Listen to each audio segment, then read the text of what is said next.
வணக்கம்.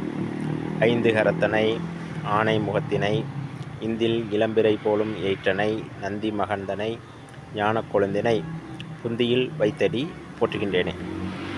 இன்றைக்கி நம்ம எதை பற்றி வீடியோ பார்க்க போகிறோம் அப்படின்னாக்க, வாஸ்துவில் ஏற்கனவே நம்ம தெருக்கூத்து பற்றி வீடியோ பார்த்துருக்கோம். அதில் கோடீஸ்வர மனை எப்படி அமையும் அப்படின்னு பார்த்துருக்கோம். இதில் இரண்டாம் தரமான அடுத்த கட்ட யோகம் உள்ள இன்னொரு கோடீஸ்வர மனை தெருக்கூத்தை பற்றி பார்க்க போகிறோம். இப்போ இதுவும் எப்படின்னாக்க, ஒன்று அந்த மனை வடக்கு பார்த்து அமைந்திருக்கும். அதனுடைய வாசல் பகுதியானது உச்ச வாசலாக, அதாவது வடகிழக்கு கார்னரில் உச்ச வாசல் அமைந்திருக்கும். முன்னாடி நம்ம சொன்னது போன வீடியோவில் வீட்டுக்கு எதிர்க்க கிழக்கு மேற்கில் ரோடு போகும்.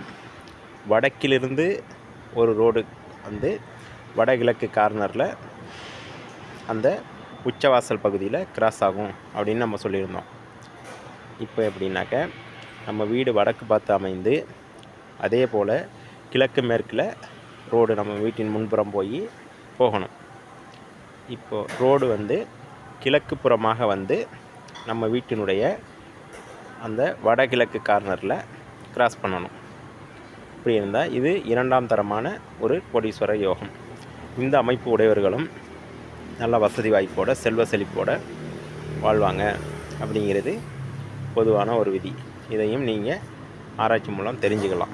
இந்த மாதிரி வீடு அமைப்பு உடையவங்க, இந்த மாதிரி இடத்தில் அமையப்பட்ட கடைகள், மிகப்பெரிய ஷாப்பிங் மால்கள், அதனுடைய ஓனர்கள், முதலாளிகள் எல்லாம் பார்த்திங்கனாக்கா மிகப்பெரிய செல்வந்தர்களாகவும், டெய்லி அவங்களுக்கு பணம் நிறைய கையில் புழங்கக்கூடியவர்களாகவும், மிகப்பெரிய கோடீஸ்வரர்களாகவும், அவர்கள் தலைமுறைக்கும் அவர்கள் மிகப்பெரிய செல்வந்தர்களாக வாழக்கூடிய அமைப்பு இந்த தெருக்கூத்தில். இந்த மாதிரி ரோடு, அதாவது வடக்கு பார்த்த வீடுனுடைய தலைவாசல் வந்து வடக்கு பக்கமாக அமைந்து வீட்டினுடைய முகப்பு பகுதியில் கிழக்கு மேற்கில் ரோடு கிழக்கு மேற்கில் போய் வீட்டினுடைய கிழக்கு பகுதியிலிருந்து ரோடு மேற்கு பார்க்க வரணும்.